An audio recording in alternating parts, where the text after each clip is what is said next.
Mr. Speaker, I move to strike the last word. The gentlelady is recognized for 5 minutes.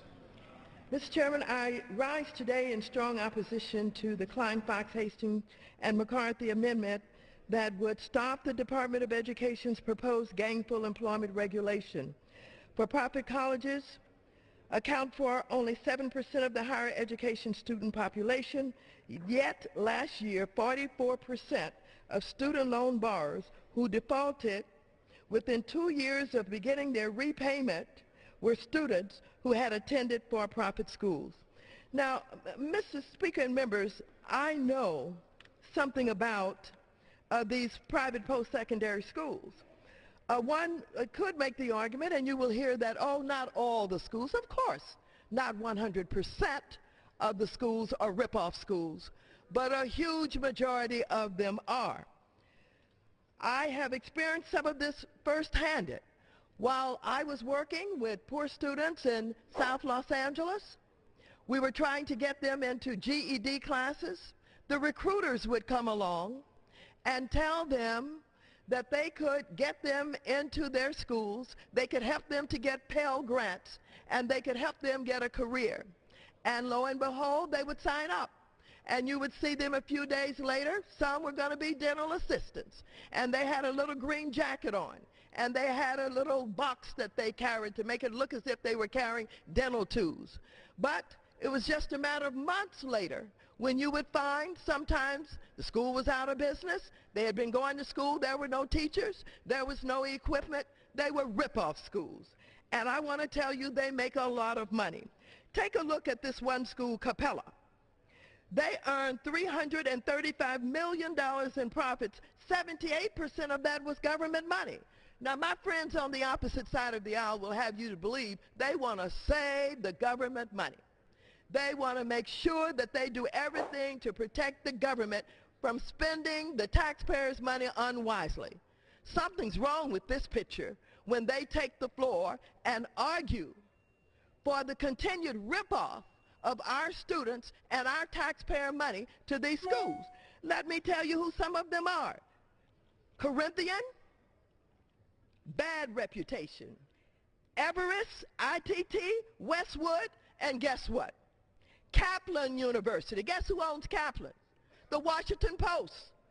You think the Washington Post makes most of its money from the newspaper? You got another thought coming.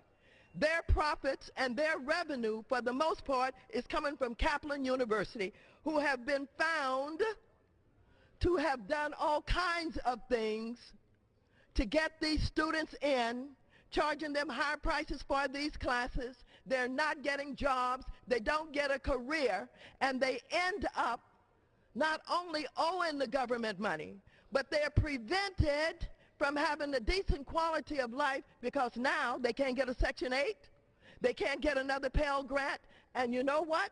In many states, they're going after Social Security money and retirement money.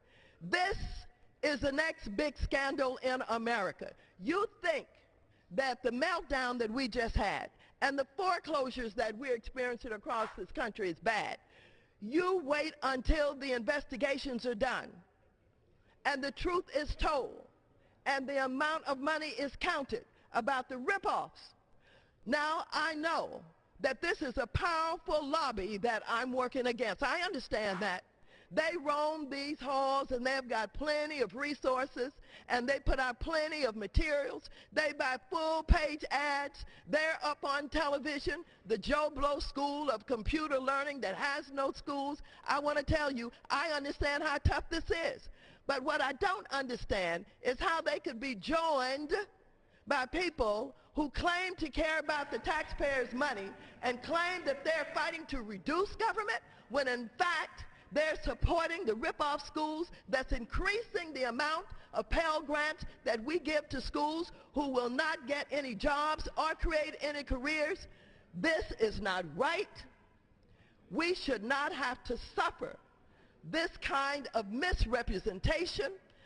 Our members of this House should be in support of students who want to learn.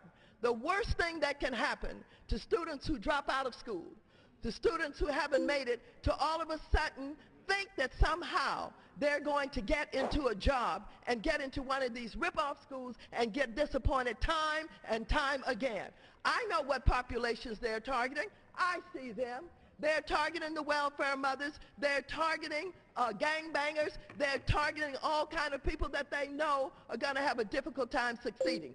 So you keep doing it because it's going to catch up with you. And I would ask that this amendment not be supported. Time of the gentlelady has expired. For what purpose does the gentleman from Pennsylvania rise? Mr. Chairman, I move to strike the last word in order to rise.